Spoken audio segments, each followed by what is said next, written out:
শবে মেরাজের আমল বলতে কোনো কিছু আছে কিনা, এটা একটা বড় প্রশ্ন। আমরা যখনই রজব মাস শুরু হয় তখনই আমরা জিজ্ঞাসা করতে থাকি আলেমদের কাছ থেকে যে শবে মেরাজের নামাজ কিভাবে পড়বো, এই শবে মেরাজের আমলটা কি। শবে মেরাজ উপলক্ষে সারা রাত জেগে ইবাদত করা এবং শবে মেরাজ উপলক্ষে 26তম দিন পার হয়ে 27তম রাত যখন শুরু হয় তখন সাহারি খেয়ে 27 রজবে রোজা রাখা, এটা আমাদের সমাজে বহুল প্রচলিত। অথচ ভাইরা আমার, যেটা আমরা শুরুতে বলেছি, রজব মাসের 27 তারিখে নবী সাল্লাল্লাহু আলাইহি ওয়াসাল্লামের মেরাজ হয়েছে এমনটি নিশ্চিত কোনো বিষয় নয়।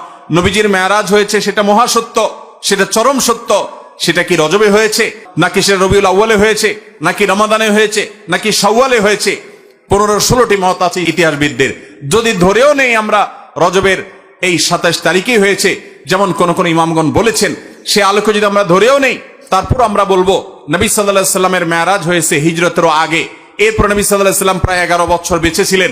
এই পুরো সময় জুড়ে কখনো তিনি মেরাজ দিবস, মেরাজ রজনী উদযাপন এটা তিনি কখনো করেছেন বলে কোনো জাল বা জয়ীফ হাদিসে পর্যন্ত বর্ণিত হয়নি। বিধায় মেরাজের এই ঘটনার পুনরাবৃত্তি বা এই ইতিহাস, ওই তারিখটার পুনরাবৃত্তিকে আপনার কেন্দ্র করে প্রতি বছর একটা বিশেষ দিনকে শবে মেরাজ উদযাপন করা, রাতভর বিশেষভাবে ইবাদত করা, দিনভর বিশেষ গুরুত্ব দিয়ে রোজা রাখার কথা বিশুদ্ধ কোনো হাদিস দ্বারা প্রমাণিত নয়।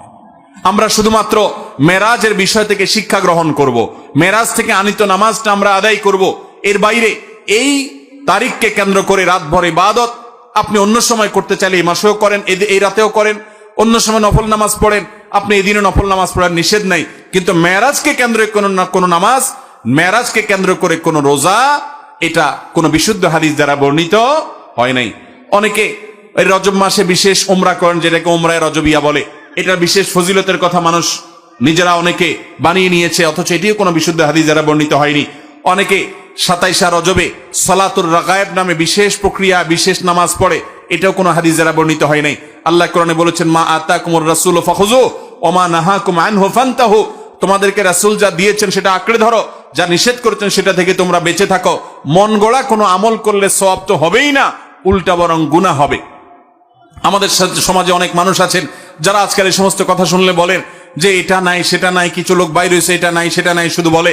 ভাইরা বাবারা আমার, কোরআন এবং হাদিসে যদি থাকে আপনি 100 বার আমল করেন, আপনি একটু দেখেন, একটু যাচাই করেন, একটু চেক করেন। কোরআন হাদিস অনুবাদ হয়ে গেছে, বইফোর কোনো বই পুস্তক নয়, হয় কোরআনে আর নবী করিম সাল্লাল্লাহু আলাইহি ওয়াসাল্লামের কোনো হাদিসে। ইসলাম ফাউন্ডেশন প্রায় সবগুলো বইয়ের অনুবাদ করেছে, বড় বড় প্রসিদ্ধ হাদিস গ্রন্থগুলো। আপনি চেক করে দেখেন যে মেরাজের রাতকে কেন্দ্র করে, মেরাজের দিনকে, দিবসকে কেন্দ্র করে কোনো আমল সাহাবা ইকরাম করেছে কিনা, নবী সাল্লাল্লাহু আলাইহি ওয়াসাল্লাম করেছে কিনা। তিনি যদি করে আপনি কেন করবেন না? আর যদি তিনি না করেন তো মনে রাখবেন, দেখতে মনে হয় নামাজ ভালো জিনিসই তো, আবার এখানে বাধা কেন? অনেকে বলেও যে রাত্রে মানুষ নামাজ পড়বে, চুরি তো করবে না, গান তো শুনবে না, তাহলে কিছু হুজুররা বাধা কেন দেয়? ভাইরা আমার, নামাজ আপনি পড়েন, এটাতে কোনো সমস্যা নেই, কিন্তু এই রাতে কোরআন হাদিসের নির্দেশ, ইসলামের নির্দেশ মনে করে যদি কোনো কাজ করেন, অথচ ইসলাম আপনাকে নির্দেশ করে নাই, তাহলে সেটা হলো মন গড়া আমল। মন গড়া আমলকে বলা হয় বেদাত, আর বেদাত হলো গোমরাহি, ভ্রষ্টতা। ওয়া কুল্লু দালালাতিন ফিন্নার, আর নবীজি বলেছেন সকল ভ্রষ্টতার ঠিকানা কোথায়? জাহান্নাম। আমরা যখন খেতে চাষ করি, চাষ করলে শুধুমাত্র যখন আপনি ধানের গাছ লাগান, শুধু ধান গাছ হয় না সাথে আগাছাও হয়? আগাছা দেখতে ধানের মতো না?